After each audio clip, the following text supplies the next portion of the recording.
नमस्कार, आर्य न्यूज देख रहे हैं आप। मैं हूं आपके साथ पल्लवी सिंह। यूपी के बदायूं में गंगा स्नान करके घर लौट रहे श्रद्धालुओं से भरी एक ट्रैक्टर ट्रॉली और डीसीएम में जबरदस्त टक्कर हो गई। इस टक्कर लगने से आधा दर्जन श्रद्धालुओं की मौके पर ही मौत हो गई है, जबकि आपको बता दें कि इस दौरान दर्जन भर से अधिक यात्रियों के घायल होने की खबर है। बताया जा रहा है कि डीएम दीपा रंजन और एसएसपी ने मौके पर पहुंचकर मृतकों के प्रति दुख और संवेदना व्यक्त की, साथ ही घायलों का भी हालचाल जाना। इस दौरान बेहतर इलाज के निर्देश भी दिए गए हैं। और आपको बताते चलें कि श्रद्धालुओं से भरी ये ट्रॉली जा रही थी, जो भिड़ंत हो गई और दुर्घटना का शिकार हो गई है।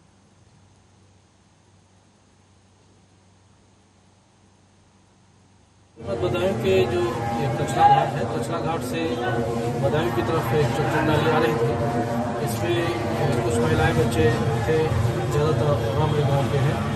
तो इसके पीछे से एक ट्रक से टक्कर हुई है, जिसमें 6 लोगों की मृत्यु हो गई है और 14 लोग यहाँ पे घायल हैं। इसमें 2 लोग थोड़ा सीरियस है और उनका इलाज हो रहा है। हमने सब विजिट कर लिया है और यहाँ के प्रिंसिपल साहब से बात कर ली है। यहाँ पे हमारे फोर्स के लोग और एडीएम साहब सभी लोग यहाँ पे। और रायबरेली से एक ऑडियो वायरल हुआ है। यह महाराजगंज तहसील तैनात लेखपाल का रिश्वत मांगते हुए ऑडियो है, जो कि वायरल हो रहा है। इसमें सरकारी जमीन पर कब्जा करवाने की एवज में लेखपाल पैसा मांग रहा है। रिश्वतखोरी का यह ऑडियो सोशल मीडिया पर भी तेजी से वायरल हुआ, जिसके बाद जिले में हड़कंप का माहौल है। क्या कुछ कहा जा रहा है, आप भी सुनिए।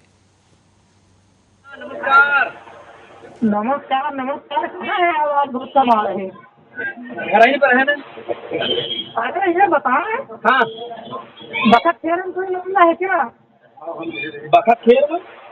हाँ, वो मामला क्या है? मामला बखत खेर में कोई कब्जा उब्जा हुआ है क्या? काहे का कब्जा है? खलिहान में को कब्जा करे हैं? पता लग रहा है कि आपका आदमी, इसलिए फोन कर दिए। हाँ? पता लगा कि आपका आदमी कब्जा कर रहा है, इसलिए फोन कर दिए हैं। बखत खेर में खलिहान में? बखत खेड़ा में खलिहान का मामला है कोई? देखो पूछ रहे हैं पापा से, काटो ना। सुनो सुनो, हाँ, अरे तो आप व्यवस्था भी करा दिया करो भाई, जैसे रमेश से भी आपने कुछ नहीं कराया। हाँ हाँ, देखो बात करी तो बताइए। कौन बखत खेर मामला का? खलिहान का जानकारी में नहीं ना?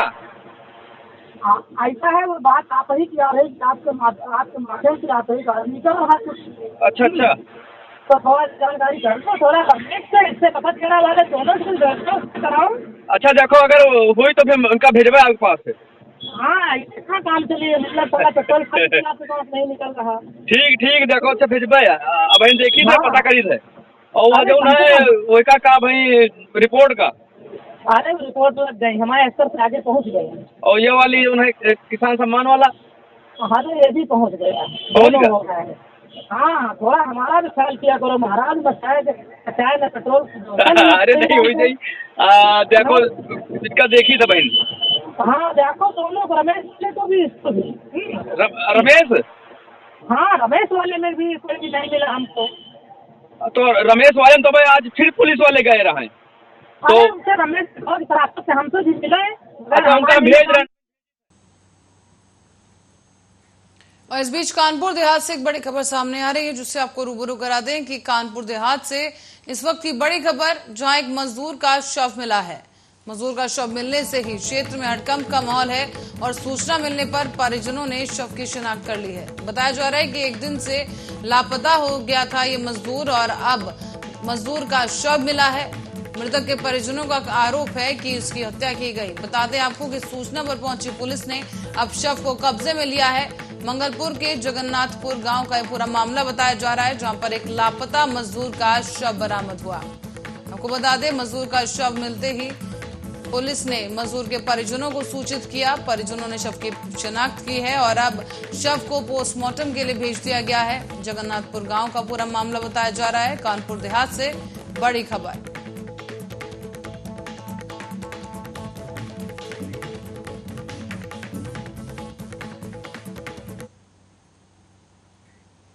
और कश्मीर की डल झील पर तैरती मशहूर हाउस बोट के मालिकों के लिए खुशखबरी है, क्योंकि सरकार ने अब आखिरकार मरम्मत पर से प्रतिबंध हटा लिया है। यानी कि लंबी देरी के बाद अब जम्मू कश्मीर सरकार ने हाउस बोट्स और टैक्सी शिकारों की मरम्मत और रखरखाव के लिए रियायती दर पर लकड़ी उपलब्ध कराने के लिए पर्यटन विभाग के प्रस्ताव को मंजूरी दे दी है। हाउस बोट और शिकारा के निर्माण के लिए इस्तेमाल की जाने वाली इमारती लकड़ी देवदार है और बहुत महंगी होती है। राज्यपाल मनोज सिन्हा की अध्यक्षता में प्रशासनिक परिषद ने हाउस बोट और शिकारा की मरम्मत और रखरखाव के लिए रियायती दर पर लकड़ी उपलब्ध कराने के पर्यटन विभाग के प्रस्ताव को मंजूरी दी।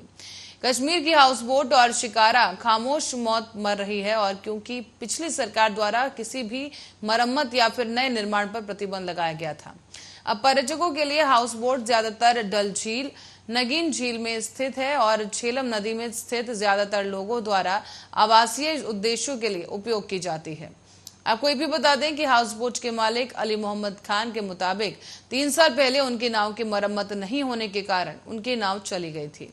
उनका ये कहना है कि वो एक नई नाव बनाना चाहते हैं और लकड़ी उपलब्ध कराने की नई नीति से भी उन्हें मदद मिल सकती है। अब पर्यटन विभाग के प्रतिबंध और उपेक्षा के कारण हाउस बोटों की संख्या 70 के दशक की शुरुआत में, जो कि 3500 थी, अब वो घटकर 800 रह गई है। पर्यटन विभाग के अनुसार जो संख्या सामने आई है वो आपको बता दें, करीब 1985 में हाउस बोट की संख्या 1100 थी। शिकाराओं की जो संख्या थी वो 5000 से भी अधिक थी।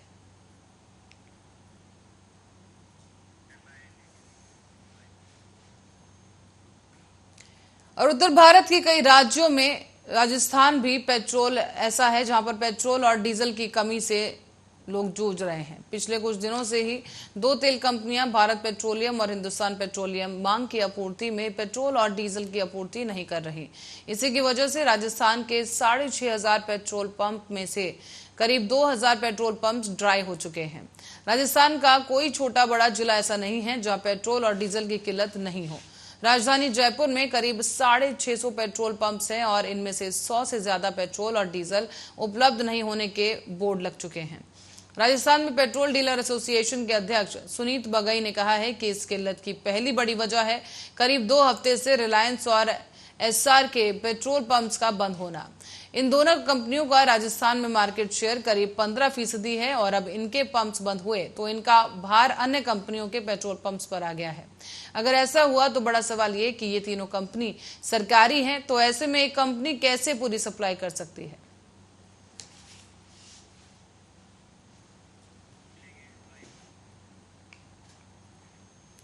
अब बढ़ेंगे अगली खबर की ओर। आगरा में हरिपर्वत क्षेत्र के होटल मोती डीलक्स में पुलिस ने छापेमार कार्रवाई की। बताया जा रहा है कि जुए की सूचना मिली थी पुलिस को, जिसके बाद पुलिस ने छापा मारा और करीब 15 जुआरियों को पुलिस ने गिरफ्तार किया है। इन जुआरियों के पास से पुलिस ने 1,49,000 रुपए और 12 मोबाइल फोन बरामद किए हैं। साथ ही साथ पुलिस की विधिवत कार्रवाई में ये भी सामने आया कि काफी समय से ये लोग जुआ खेल रहे थे और इसी के साथ ही अब आगे की कार्रवाई भी जारी है। इस बीच सीओ हरिपर्वत के नेतृत्व में बड़ी कार्रवाई देखने को मिली। आगरा के थाना हरिपर्वत क्षेत्र के गांधीनगर का ये पूरा मामला बताया गया, जहां एक होटल में छापेमारी के दौरान पुलिस ने इन जुआरियों को गिरफ्तार कर लिया है। मुखबिर की सूचना पर स्थानीय हरिपर्वत पुलिस, स्वाट टीम और सर्विलांस टीम ने संयुक्त रूप से एक रेड की, जिसमें रेड होटल मोती महल नेहरू नगर में किया गया, जिसे कमरा नंबर 203 में लोगों को जुआ खेलते हुए पकड़ा गया। कुल 15 लोग गिरफ्तार किए गए, जिसमें 13 लोग वहाँ बैठकर जुआ खेल रहे थे। उस होटल का मैनेजर और मालिक भी इसमें इन्वॉल्व हैं। वो रूम को किराए पर लाभ लेने के लिए लगभग 2000 रुपये में 2 घंटे के लिए दिया करते थे और जितने लोग को वहाँ से पकड़ा गया है वो लोग वहाँ उस समय जुआ खेल रहे थे और उनके पास से एक लैपटॉप, 16 मोबाइल, 1,49,000 रुपये बरामद किए गए हैं और इनसे पूछताछ की जा रही है और इनके विरुद्ध अगली विधिक कार्रवाई की जाएगी। आज थाना हरिपर्वत क्षेत्र में मुखबिर की तो शरद पवार ने कहा है कि वो विपक्षी पार्टियों के राष्ट्रपति पद के उम्मीदवार नहीं हैं। आपको बता दें कि कहा जा रहा है कि अन्य कई नाम विचाराधीन हैं और जुलाई में देश को नया राष्ट्रपति मिलने वाला है। अब ऐसे में हर किसी की नजर राष्ट्रपति पद के संभावित उम्मीदवारों के नामों पर टिकी है और ऐसे में संभावना ये जताई जा रही है कि उम्मीदवारों में एनसीपी प्रमुख शरद पवार का नाम होगा। लेकिन इस बीच कम्युनिस्ट पार्टी के नेता सीताराम येचुरी ने बड़ा बयान दिया। उन्होंने बताया कि शरद पवार ने कहा कि वो विपक्षी पार्टियों के राष्ट्रपति पद के उम्मीदवार नहीं है। उन्होंने ये भी कहा कि अन्य कई नाम विचाराधीन हैं।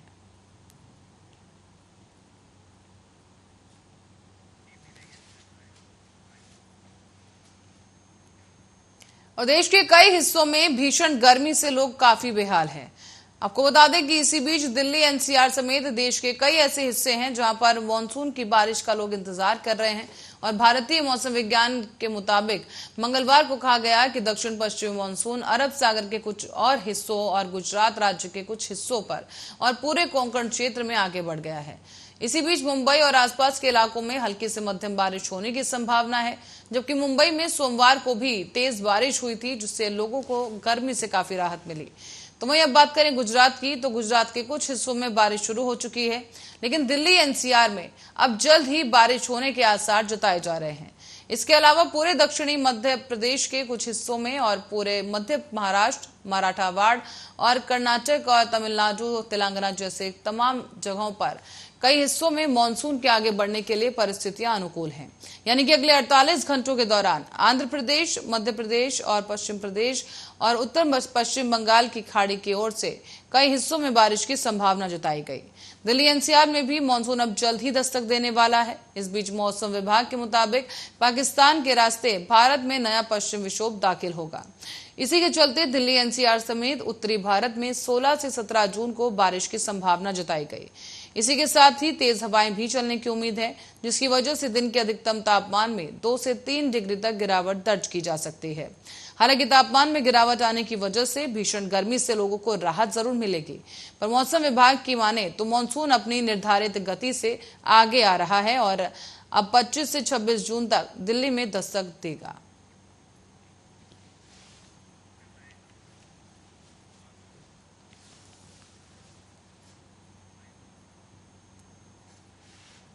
और इस बीच बढ़ेंगे अगली खबर की ओर। उत्तर प्रदेश के हमीरपुर में निषाद पार्टी के राष्ट्रीय अध्यक्ष और योगी सरकार के मंत्री डॉक्टर संजय निषाद पहुंचे हैं।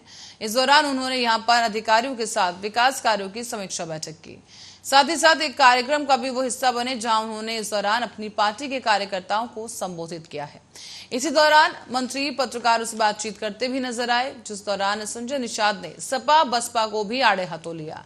कहा गया कि देश और प्रदेश में जो सरकार है वही सबका साथ सबका विकास कर रही है। बीती सरकारों ने सिर्फ अपना विकास किया।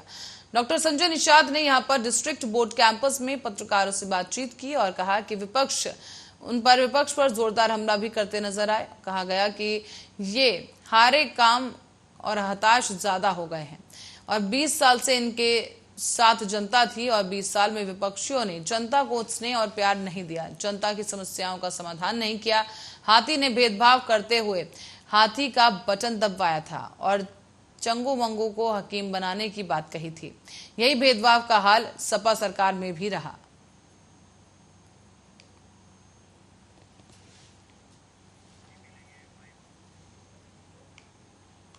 और अब खबर जौनपुर से है, जहां श्री कृष्णानगर रेलवे स्टेशन बदलापुर से विधायक ने हरी झंडी दिखाकर शटल ट्रेन को रवाना किया है।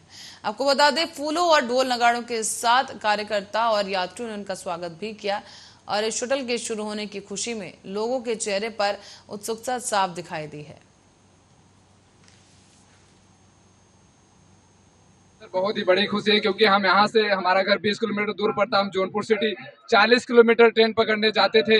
इसके अलावा हमारा समय भी लेट हो जाता था। हम स्टूडेंट है, हमें आने जाने में बहुत ही समस्या होती थी, जिस कारण जो है बहुत ही समस्याओं का सामना करते हुए हम पढ़ाई को करते थे। आने जाने में यात्रा सुगम नहीं होती थी, वो अच्छा नहीं लगता था। अब जाके हमारे माननीय विधायक जी रमेश चंद्र मिश्रा द्वारा हम इनको बहुत बड़ा धन्यवाद देना चाहते हैं, जो हमारे शटल ट्रेन आज पहले दिन बिका है। लगभग 10,000 के ऊपर के राजस्व की आमदनी आज रेल विभाग को आज हुई है। तो आज ये पहले दिन में इतनी बड़ी सफलता और जनता का जो यहाँ पर भाव था, मैं समझता हूँ हजारों की संख्या में यहाँ बदलापुर और अगल बगल के विधानसभाओं की भी जनता यहाँ पर इस खुशी में आई हुई थी कि हमारी जो बहुत बड़ी मांग थी श्री कृष्णा नगर रेलवे स्टेशन पे शटल ट्रेन रुक जाए, उस ट्रेन की खुशी में आज यहाँ भारी संख्या में लोग आए थे। और मैं समझता हूँ कि मेरी इस विधानसभा के लिए अगर मैंने बहुत सारे पुल बनवाए, बहुत सारे सड़क बनवाए, उसमें अगर पूछा जाए कि सबसे बड़ी उपलब्धियों में कौन सा काम है, तो सबसे बड़ी उपलब्धियों में जिस तरीके से जनता की इच्छा में देख रहा हूँ, उस उपलब्धि में एक सबसे बड़ा काम आज शुमार हो गया, वह जो है शटल ट्रेन का श्री कृष्णा नगर रेलवे स्टेशन पर रुकना। आज पहले दिन बिका है लगभग 10,000 के। खबर अब रायबरेली से है, जहां डलमऊ कोतवाली क्षेत्र के नगरमऊ मजरे देवली निवासी आजमगढ़ में भट्टे पर मजदूरी का कार्य करता था और आजमगढ़ में मोबाइल से संबंधित किसी बात को लेकर साथी संघ में विवाद हुआ। और इसी बीच मंगलवार को डलमऊ कोतवाली क्षेत्र के हन्नू का पुरवा जौवानटकी नहरिया के पास एक बुलेरो में शव को लाकर फेंक दिया गया है। बताया जा रहा है कि गांव के लोगों ने बुलेरो सवार युवकों को शव फेंकते हुए देखा, जिस पर उन्होंने पकड़कर डलमऊ कोतवाली पुलिस के सपुर्द उन्हें कर दिया है। सूचना पर पहुंची डलमऊ थानाध्यक्ष पंकज त्रिपाठी और दरोगा संजय पांडे के द्वारा जानकारी हासिल की गई और शव को कब्जे में लेकर पंचनामा कर कार्रवाई की जा रही है।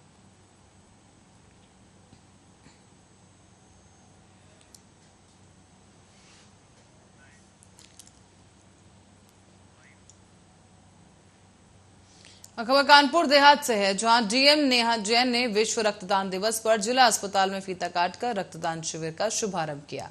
डीएम नेहा जैन ने यहां लोगों से रक्तदान करने की अपील भी की और कहा कि रक्तदान से बड़ा कोई दान नहीं है, ये दान जीवन दान है।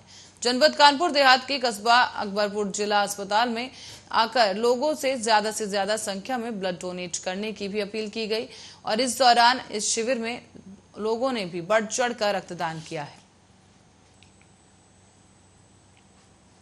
जो है विश्व रक्तदान दिवस है।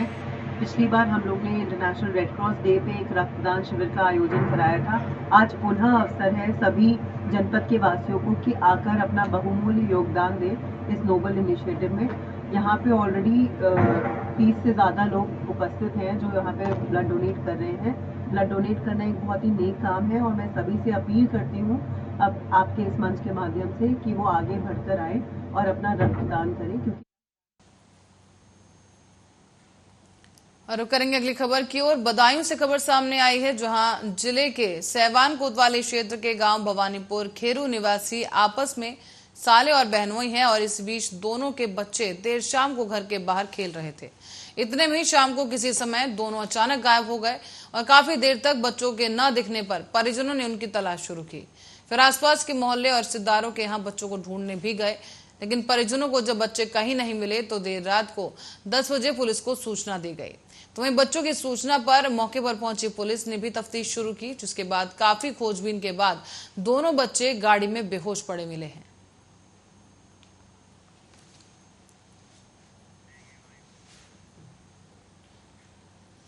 और इलाहाबाद हाई कोर्ट ने मंगलवार को माफिया मुख्तार अंसारी को लेकर एक टिप्पणी की है। ये आपको बता दें कि हाईकोर्ट ने सुनवाई के दौरान माफिया मुख्तार अंसारी को कानून व्यवस्था के लिए कलंक और चुनौती करार दिया है।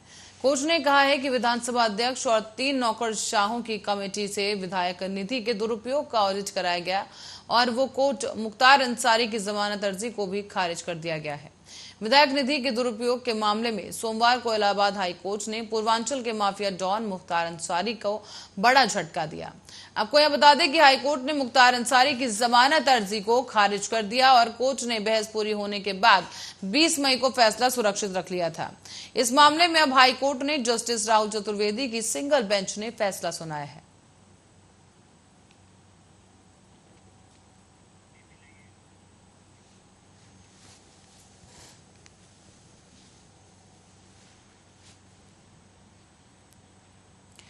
तो उत्तराखंड के वित्त मंत्री प्रेमचंद अग्रवाल ने सदन में 2022 और 23 का बजट पेश किया है। सरकार ने इस बार सरकारी विभागों में नए परिवर्तन पर फोकस किया और आपको बता दें कि सरकार इस बार कृषि क्षेत्रों को बढ़ावा देने पर काम करेगी।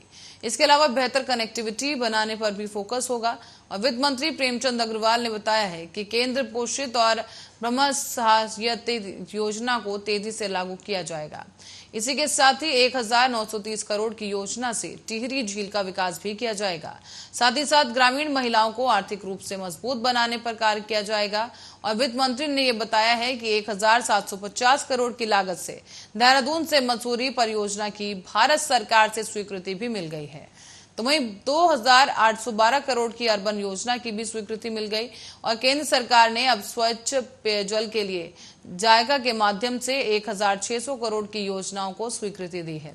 इसके अलावा 14387 करोड़ का ब्रह्मा सहायता योजना को भी सौगात केंद्र जो है उत्तराखंड को दे रहा है।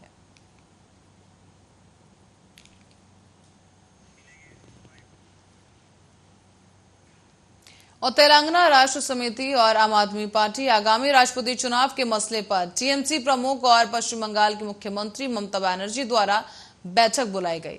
आपको बता दें कि विपक्षी पार्टियों की बैठक से किनारा कर लिया गया है और टीआरएस प्रमुख और तेलंगाना के सीएम केसीआर ने टीएमसी प्रमुख ममता बनर्जी की ओर से बुलाई गई विपक्ष की बैठक में अपने प्रतिनिधि को नहीं भेजने का फैसला किया। वहीं आम आदमी पार्टी सूत्रों के मुताबिक राष्ट्रपति उम्मीदवार घोषित होने के बाद ही आम आदमी पार्टी इस मुद्दे पर विचार करेगी। टीआरएस प्रमुख और तेलंगाना के मुख्यमंत्री केसीआर ने टीएमसी प्रमुख ममता बनर्जी की ओर से बुलाई गई इस बैठक को विपक्ष की बैठक में अपने प्रतिनिधि को नहीं भेजने का फैसला किया। साथ ही आपको ये भी बता दें कि सूत्रों के मुताबिक अब टीआरएस, कांग्रेस और बीजेपी ने एक साथ समान दूरी बनाए रखेंगे और पहले ये तय किया जाएगा और यह तय किया गया था कि अब बैठक में एक प्रतिनिधि भेजा जाएगा। पर टीआरएस अध्यक्ष और मुख्यमंत्री के चंद्रशेखर राव ने प्रगति भवन में पार्टी के वरिष्ठ नेताओं के साथ 5 घंटे की एक बैठक के बाद ये फैसला लिया कि पार्टी ने कहा कि अब वो कांग्रेस और बीजेपी के समान दूरी पर रहना चाहती है और बैठक को छोड़ रही है क्योंकि कांग्रेस मौजूद होगी। दिलचस्प बात यह है कि केसीआर ने सबसे पहले संयुक्त विपक्षी उम्मीदवारों के विचार को आगे बढ़ाया और उद्धव ठाकरे, शरद पवार, देवेगौड़ा, हेमंत, अखिलेश यादव समेत कुछ अन्य नेताओं के साथ एक बैठक भी की थी।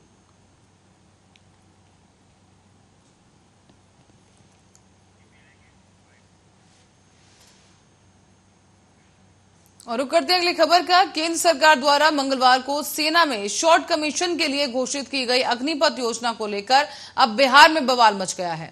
इस योजना का विरोध करते हुए युवाओं ने बक्सर में ट्रेन पर पथराव किया तो वहीं मुजफ्फरपुर में सड़कों पर हंगामा किया जा रहा है। कई जगह चक्का जाम की भी खबर सामने आई। तो आपको बता दें कि सेना में भर्ती नियमों में बदलाव का बिहार के युवा कड़ा विरोध कर रहे हैं। सेना में भर्ती की तैयारी में जुटे युवाओं ने नई योजना का विरोध करते हुए पटना जा रही पाटलिपुत्र एक्सप्रेस ट्रेन पर बक्सर में ही पथराव शुरू कर दिया। काशी पटना जनशताब्दी एक्सप्रेस समेत कुछ ट्रेनों को रोके जाने की भी खबर है। और मुजफ्फरपुर में प्रदर्शनकारियों ने चक्कर मैदान और रेलवे स्टेशन के पास भी हंगामा किया है। बताया जा रहा है कि चक्का जाम किया गया और सदर थाना क्षेत्र के भवानपुर गोलबर में सैकड़ों युवा नारेबाजी करते हुए दिखे। यहां पर नेशनल हाईवे 28 चक्का जाम कर दिया गया। पुलिस और प्रदर्शनकारियों के बीच गतिरोध कायम है और इस बीच केंद्रीय गृह मंत्रालय ने कहा कि अग्निपथ योजना के तहत 4 साल पूरा करने वाले अग्निवीरों को केंद्रीय सुरक्षा और सेना की असम राइफल्स में भर्ती में प्राथमिकता दी जाएगी। गृह मंत्रालय ने ट्वीट करते हुए बुधवार को ये बात भी कही कि केंद्रीय गृह मंत्रालय ने कहा कि अग्निपथ योजना युवाओं के उज्जवल भविष्य के लिए पीएम नरेंद्र मोदी की दूरदर्शी और स्वागत योग्य योजना है। अग्निपथ योजना से प्रशिक्षित युवा आगे भी देश की सेवा और सुरक्षा में अपना योगदान दे पाएंगे। इस निर्णय पर विस्तृत योजना बनाने का काम शुरू कर दिया गया है।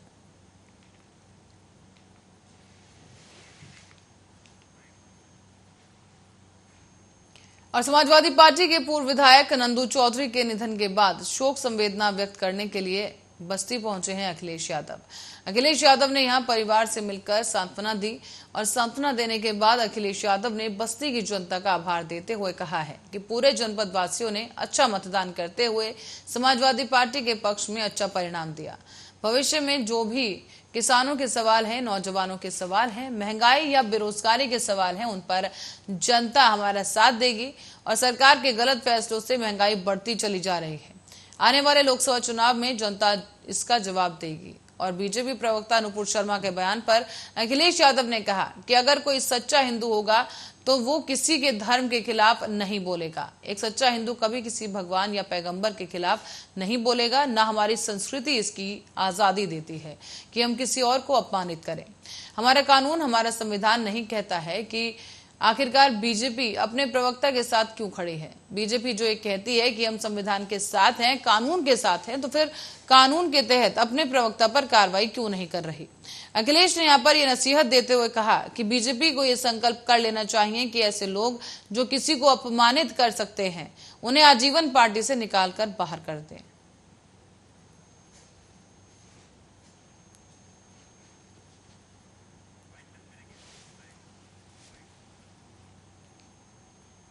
और इसी खबर के साथ ही बुलेटिन में फिलहाल के लिए इतना ही। बने रहे हमारे साथ, देखते रहे आर्या न्यूज।